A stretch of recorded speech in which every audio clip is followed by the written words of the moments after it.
ఈ గంగమ్మ నన్ను తిట్టిందా పొగిడిందా? నువ్వు చేసే పనులకి నిన్నెవరు తిడతారులే. వేటకారం ఆపుతారా? నీకు అర్థమైంది కదా, అదే చాలు నాకు. ఒకరోజు రాత్రి రామయ్య తన భార్యతో ఇలా మాట్లాడుతున్నాడు. లక్ష్మి, మనం ఒకరి కష్టం ఒకరం పంచుకోకపోతే ఎవరు మన కష్టాన్ని పంచుకుంటారు చెప్పు? ఈ లోకంలో మానవతే ఉన్నతమైన దానం. ఒక కప్పు పంచదారిస్తే మనకేమీ నష్టం లేదు కదా.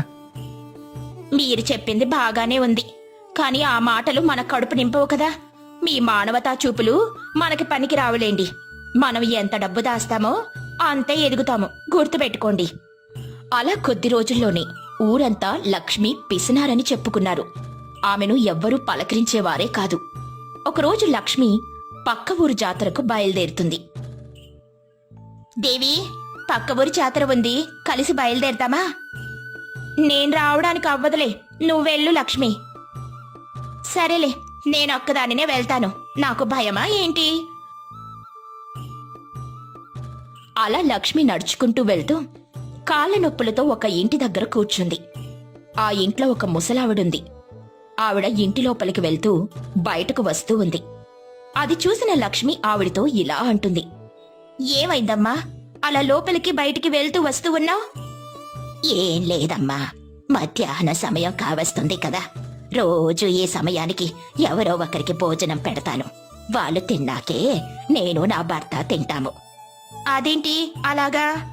నాకు నా భర్తకు కొన్ని సంవత్సరాల నుండి ఇదే అలవాటు. లేనివాడి కడుపు నింపి మేము తర్వాత తింటాము. ఈ వయసులో మీకు అవసరమా తల్లి? సాయం చెయ్యడం అనేది వయసుతో సంబంధం లేదు. ఒకరికి సాయం చేస్తే వచ్చే తృప్తి మనం ఎన్ని కోట్లు సంపాదించినా రాదు.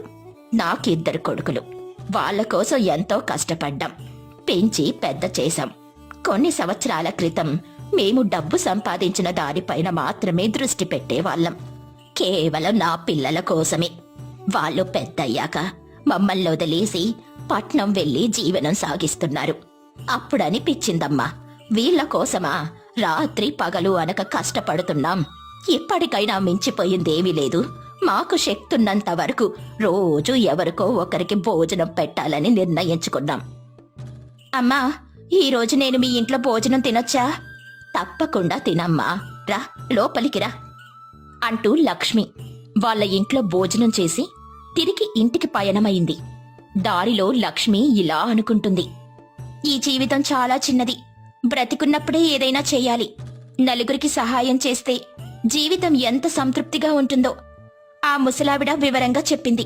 ఇక నుండి నేను కూడా ఆవిడ దారిలోనే నడవాలి.